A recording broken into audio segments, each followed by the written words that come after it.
그러니까 경기 막판만 되면 오영규를 넣고 싶겠어요? 안 넣고 싶겠어요?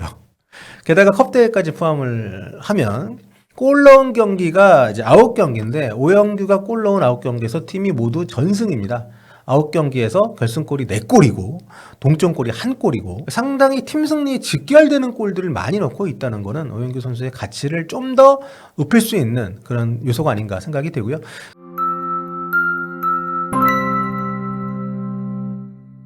안녕하세요. 볼리TV 서영규입니다. 오늘은 오영규 선수 얘기를 좀 해보려고 하는데요. 대한민국 축구대표팀 스트라이커죠. 오영규 선수가 A매치 주간이 끝나고 복귀에 치러진 소속팀 첫 경기에서 멀티골을 넣었습니다. 2001년 4월 12일생 곧 만 23세가 됩니다. 병역 필이고요. 어린 선수가 아니고 앞으로 미래가 짱짱하고 또 지금 상승세를 많이 타고 있는 선수인데 최근 활약이 좀 만만치가 않아서 대표팀에서도 이 선수의 활약상을 좀 더 우리가 좀 기대해도 좋지 않나 여러 가지 차원에서 좀 기록들을 뒤져봤는데요. 네, 오영규 선수 벨기에 리그 선두를 달리고 있는 소속팀 헨크의 우리로 따지면 이제 상위 스플릿, 네, 뭐 아니면은 챔피언스 리그 플레이오프 이런 약간 포스트 시즌 격의 그런 리그가 이제 출발을 했는데 여기에서 첫 라운드에 교체 출전해서 막판에 2골을 넣습니다. 팀을 승리로 이끌었고요. 자, 벨기에 리그는 30라운드까지의 순위를 기준으로 총 3개 그룹으로 나뉘어가지고 약간 좀 독특하게 플레이오프 형태의 그 포스트 시즌을 치르는 그런 시스템인데요. 헨크는 30라운드 현재 순위 1위로 상위 6개 팀이 참가하는 최상위 그룹 플레이오프에 지금 진출을 하고 있는 상태입니다. 여기에서 홈앤드 어웨이 10경기를 더 치러서 우승과 또 유럽대회 티켓을 배분하는 이런 방식인데 그만큼 굉장히 중요한 라운드였다고 할 수 있는 것이 이번 플레이오프 라운드 1라운드였다고 할 수 있죠. 헨크의 이번 상대는 정규리그 6위를 했던 홍현숙 선수가 그 독일 분데스리가 마인츠로 이적하기 전에 2시즌 넘게 활약했던 클럽이죠. 헨트 이 팀이었는데요. 요르단전에 교체 투입이 돼서 출전을 하긴 했지만 많은 시간을 뛰진 않았었던 오영규 선수입니다. 이날 선발에서 제외가 됐지만 팀이 2대0으로 앞서 있던 후반 25분에 교체 출전을 해서 후반 43분 그리고 추가 시간 1분 각각 골을 기록을 하면서 팀의 4대0 완승을 이끌었습니다. 뭐 골장면에 보신 분들 계시겠습니다만 상당히 간결하고 뭐 침투도 좋고 전체적으로 상당히 좀 군더더기 없는 그런 마무리골 2골을 추가하면서 팀의 3번째 골, 4번째 골을 넣었고요. 재밌는 게 이날 헨크가 그 전반 15분하고 23분에 페널티킥을 2번이나 실축을 했어요. 그래가지고 공격수들이 좀 약간 어수선했던 좀 출발이 기이했던 경기였는데 아무튼 오영규 선수가 막판에 2골을 몰아쳐준 덕분에 안정적인 대승을 할 수가 있었습니다. 자, 오영규 선수는 이날 2골을 추가하게 되면서 올 시즌 총 12골, 두 자릿수 골 넘어선 지가 좀 됐죠. 이 중에 리그골만 9골입니다. 기록 보시면은 프로리그, 주필러리그, 벨기에 1부 리그에서 28경기 9골 또 2개 도움 기록을 하고 있고요. 크로키컵, 컵대회, 벨기에 컵대회에서는 5경기에 나와서 3골 기록을 하고 있습니다. 상당히 인상적인 득점 기록입니다. 33경기에 나와서 12골 또 도움을 2개를 기록을 하고 있으니까 공격 포인트가 무려 14개죠. 근데 이게 재밌는 게 뭐냐면 선발이나 풀타임으로 뛰는 선수가 이렇게 해도 상당히 잘하는 기록인데 오영규 선수는 거의 지금 조커로 뛰고 있어요. 출전 시간이 리그 28경기는 431분밖에 안 되고요. 네, 컵대회에서는 뭐 주전급으로 뛰고 있는데 33경기 다 통틀어도 700분이 안 됩니다. 경기 뛴 시간이 한 20분 조금 넘는 컵대회까지 다 통틀어도 상당히 출전 시간이 제약이 있는데도 불구하고 좀 득점을 많이 뽑아내고 있는데요.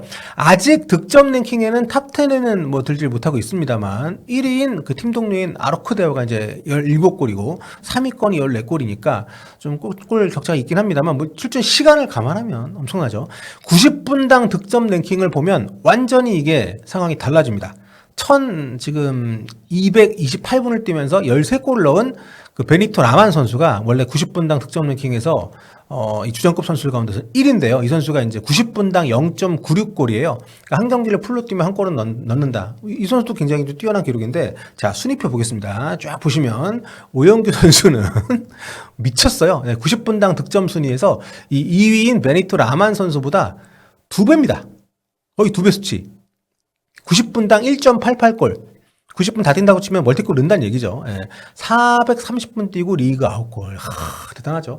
오영규 선수가 사실 이렇게 좀 결정력이 높은 선수이긴 합니다. 뭐 상무 시절도 그렇고 수원 시절도 그렇고 그때는 훨씬 어릴 때였지만 주어진 기회에 비해서 득점력이 좋은 선수로 정평이 나 있었는데 뭐 셀틱 시절에도 2022-23 시즌에는 1.08골이었고요. 이제 90분당 득점이.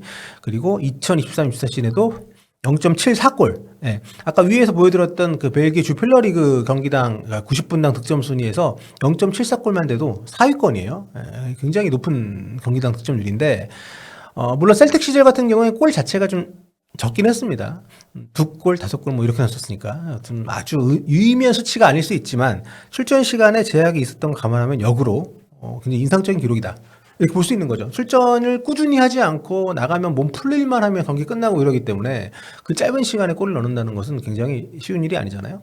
왕년에 그 솔샤르 선수가 슈퍼서브로 불리면서 그런 활약을 했던 것이 굉장히 화제가 되고 지금도 우리가 기억하고 있는 것도 그게 결코 쉬운 일이 아니기 때문이지 않습니까? 네. 그러니까 수원 시절 같은 경우는 특히 그 위기 상황 때 골을 좀 많이 넣어줬는데 팀이 강등 위기에 몰려 있었던 그 승강 플레이오프 때 아마 많이들 기억하실 텐데 극적인 헤더골 넣고 그때가 그 커리어 하이죠. 지금까지 기준으로 보면 2022년 39경기 14골 3도움. 네, 리그에서는 승강 플레이오프 포함해가지고 14골 넣었었던 38경기 출전해서 아무튼 지금 오영규 선수가 출전 시간은 짧습니다만 전체적인 공격 수치가 굉장히 인상적입니다. 올 시즌의 주요 기록들을 보면 리그만 제가 가지고 왔는데 총 9골. 그중에 그 PK골이 3골이고 필드골이 6골입니다. 그만큼 팀에서 신뢰를 얻고 있다는 게 전 중요하다고 봅니다. 막판에 특히 오영규 선수가 늦게 나오니까 막판에 PK가 좋아졌을 때도 오영규 선수한테 이제 차게끔 한다는 거는 그만큼 확실하게 강심장 인정을 받고 있다. 이렇게 볼 수 있는 고무적인 부분이 아닌가 싶고, 그리고 이제 홈에서 득점이 압도적으로 높습니다. 홈에서 지금 리그 8골이에요. 원정 경기 1골이고. 그리고 기대 득점이 6.39골인데 이것보다 거의 3골 더 많은 9골을 넣고 있다는 거. 이것도 굉장히 고무적인, 긍정적인 그런 지표라고 할 수 있겠고, 리그에서 아무튼 뭐 430분이면 경기당 한 15분, 뭐 20분 조금 안 되게, 뭐 추가 시간 포함을 해도 이거밖에 안 뛴 걸 감안하면 정말 뭐 대단한 수치라고 할 수 있고요. 또 이번에 그 대표팀에 소집이 돼서도 많은 경기를 뛰지 않았습니다만 오영규 선수가 대표팀 소집 직전 리그 2경기에서도 교체로 나와서 모두 골을 넣었습니다. 네. 결승골을. 그러니까 그만큼 굉장히 좀 막판에 그 제한된 시간에 들어가서 집중력을 빠르게 발휘하고 몸을 좀 끌어올리는데 아주 대단한 능력을 보였다.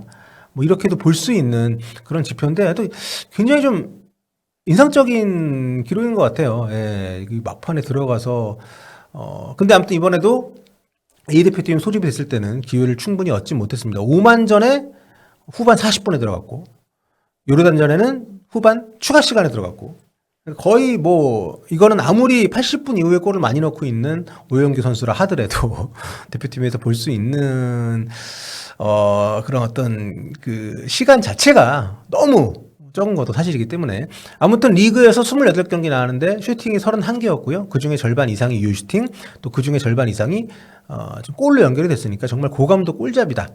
볼터치 자체도 많은 수준이 아닌데 오프 더 볼 움직임이 상당히 좋고요. 한국에 있을 때는 헤더골도 좀 많이 넣었었는데 리그에서는 지금 그 벨기에 와서 발로 넣는 또 원터치 마무리하는 이런 비중이 압도적으로 높습니다. 그러니까 진화하고 있고 또 포처 스타일로 본인이 어떻게 보면 유럽에서 그 한국에 있을 때보다는 박스 안에서 경합도 더 치열하고 또 팀의 스타일도 달라진 부분이 있기 때문에 그런 부분에 본인이 적응해 나가면서도 골을 넣고 있다는 거, 이게 저는 굉장히 인상적인 부분이라고 보고요. 모든 선수들이 유럽이라는 무대는 많은 것이 다르기 때문에 거기에 적응이라는 어떤 과정을 거치면서 스타일의 변화가 필요할 때도 있는데 오영규 선수는 그 부분에 상당히 유연하게 잘 대처를 하고 있지 않나. 그리고 또 이제 재밌는 기록들을 더 좀 보여드리면 올 시즌에 리그 이제 9골 넣었다고 말씀드렸잖아요. 선발 출전 때 골을 넣은 게 지난 2월 8일 브리에전 전반 40분 골. 요게 유일합니다. 예. 그때도 이거 결승골이긴 했는데 어쨌든. 나머지 8골은 전부 교체로 들어와서 골을 넣었고요.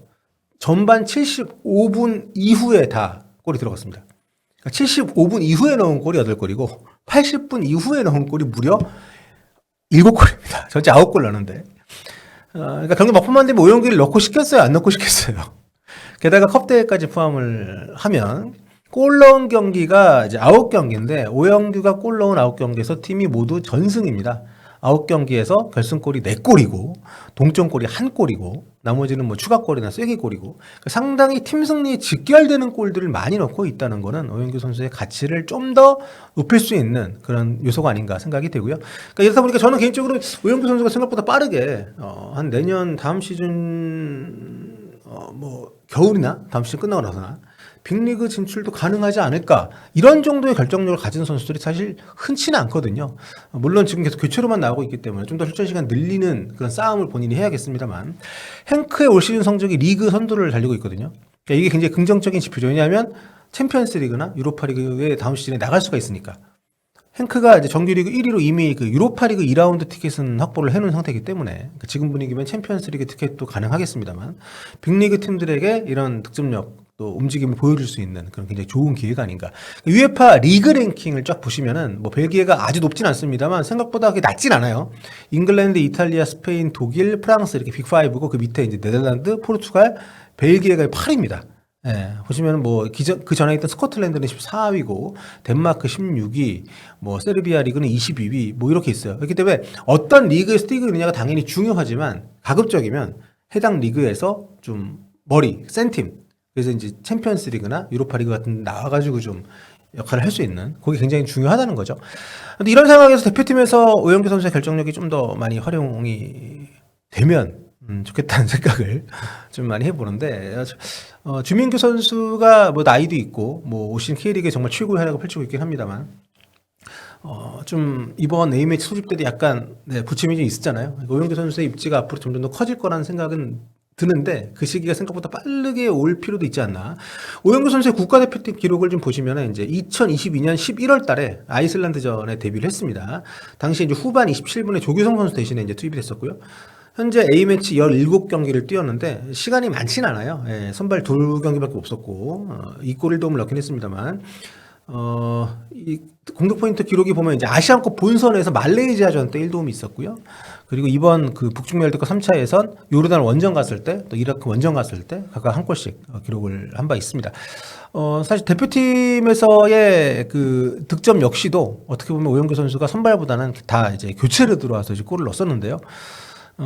대표팀 선발은 2023년 6월 그 페루하고 친선 경기할 때 그리고 작년 1월 달에 그 아시안컵 개막 앞두고 이라크하고 평가전 요때 그 두 경기 때는 골을 넣지 못했습니다만 아무튼 좀 더 기회가 앞으로 더 주어지지 않을까 생각이 개인적으로 드는데 좀 다양한 어떤 오세훈 선수하고는 좀 다른 스타일이거든요. 타겟형 역할도 할 수 있는 선수지만 그것보다는 좀 더 박스에서 수비를 좀 끌어내는 역할 또 좀 버텨주는 역할도 하면서 본인이 침투해서 마무리하는 것도 충분히 잘 할 수 있는 선수이기 때문에 대표팀에서 좀 더 우리의 그 활발한 움직임을 갖고 있는 이선 자원들하고 좀 더 많이 조응할 수 있는 그런 역할도 좀 있다고 봐서 최근에 오영규 선수의 이 벨기에 리그에서의 활약상 좀 주목을 여러분도 함께 해보셨으면 좋겠다는 생각이 들어가지고 길게 한번 얘기 나눠봤습니다.